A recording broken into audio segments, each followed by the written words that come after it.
ओम शांति। परमात्म ऊर्जा का अनुभव करने के लिए, परमात्म ऊर्जा से भरपूर बनने के लिए बाप दादा कहते असंतुष्टता का कारण यह होता है। जो कोई की वाणी व संस्कार व कर्म देखते हो वो अपने विवेक से यथार्थ नहीं लगता है।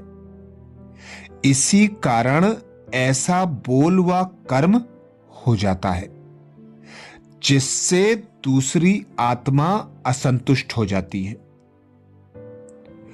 कोई का भी कोई संस्कार व शब्द व कर्म देख आप समझते हो यह यथार्थ नहीं है, वह नहीं होना चाहिए।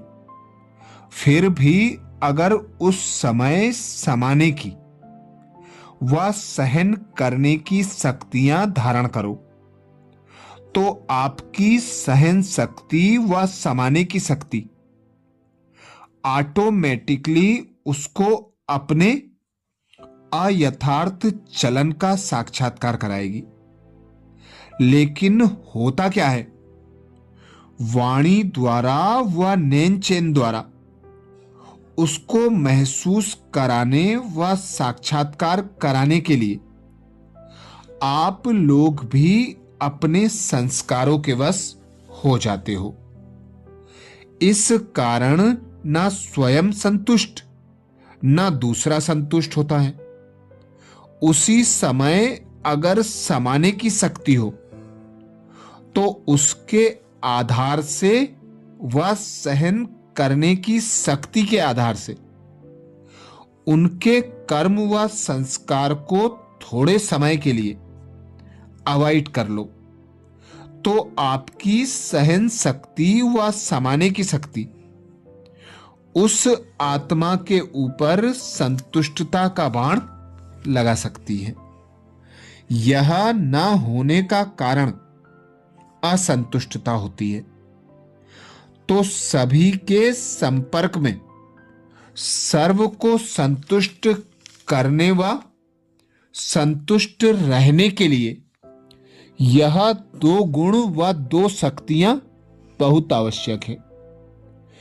इससे ही आपके गुण गायन होंगे। भले उसी समय विजय नहीं दिखाई देगी, हार दिखाई देगी, लेकिन उसी समय की हार अनेक जन्मों के लिए आपके गले में हार डालेगी। ऐसे हार को भी जीत मानना चाहिए। यह कमी होने के कारण इस सब्जेक्ट में जितनी सफलता होनी चाहिए उतनी नहीं होती। बुद्धि में नॉलेज होते हुए भी किस समय किस रूप से किसको नॉलेज व युक्ति से बात देनी है वह भी समझ होनी चाहिए।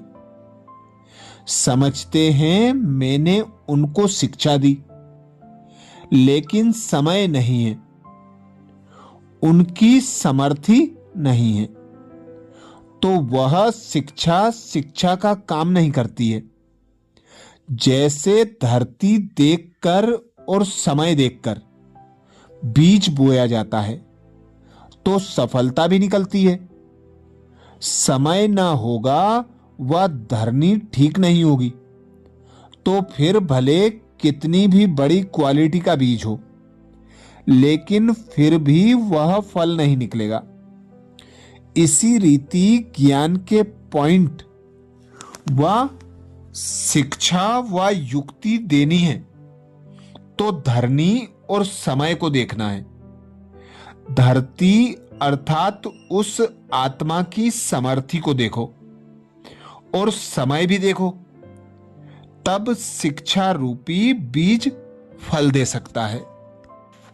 तो परमात्म शक्तियों का अनुभव करने के लिए, भरपूर बनने के लिए बाप दादा कहते ज्ञान योग के सार में स्थित हो, विस्तार को सार में ले आना, किसी भी बात का विस्तार करके अपने समय और शक्तियों को वेस्ट ना करना, यही सहनशीलता है। जब कल्याणकारी बाप का साथ और हाथ है, ड्रामा कल्याणकारी है, तो किसी भी बात में अकल्याण हो नहीं सकता। इस स्मृति से सहनशीलता के गुण को धारण करो। कोई भी विघ्न आगे बढ़ाने के लिए आते हैं। बातें आती हैं, बदल जाती हैं, लेकिन हमें अपनी स्थिति नहीं बदलनी है। जो बच्चे सहनशील हैं, वे कभी निराश व दिलशिकस्त हो नहीं सकते। विघ्नों को देखकर घबरा नहीं सकते, लेकिन ज्ञान योग की गहराई में जाकर सहनशीलता के गुण से विघ्न जीत बन जाते हैं। कोई आप पर शब्दों की वर्षा करे, अत्याचार करे, असंतुष्ट होकर विघ्न डालने के निमित्त बने, उन्हें भी परवश समझ सदा कल्याण की भावना से आगे बढ़ाते चलो। बाप दादा कहते, कोई आप पर अपशब्दों की वर्षा करे, अत्याचार करे, असंतुष्ट होकर विघ्न डालने के निमित्त बने, उन्हें भी परवश समझ सदा कल्याण की भावना से आगे बढ़ाओ।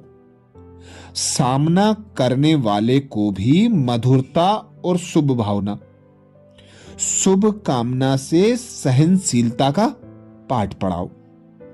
विघ्न अर्थ निमित्त बनी हुई आत्मा को अनुभवी बनाने वाला शिक्षक समझो, तो यह गुण सहज धारण हो जाएगा।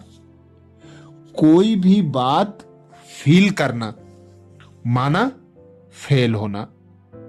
इसलिए होली हंस बन अच्छाई को ग्रहण करो। जो कुछ हुआ अच्छा हुआ, अच्छी बात उठा लो। बुरी बात को देखते सुनते क्यों क्या में अपना टाइम वेस्ट मत करो, तब कहेंगे सहनशील। सदा यह बात याद रखो कि ड्रामा में जो बात जिस रूप से बीत जाती है, वह फिर से रिपीट नहीं होती है, फिर 5000 वर्ष के बाद ही होगी। इस स्मृति से अंगद के समान सदा अचल अडोल बन सहनशीलता का गुण धारण कर लो, तो स्वतः और सहज परमात्म ऊर्जा का अनुभव कर सकेंगे। परमात्म शक्तियों से स्वयं को भरपूर कर सकेंगे।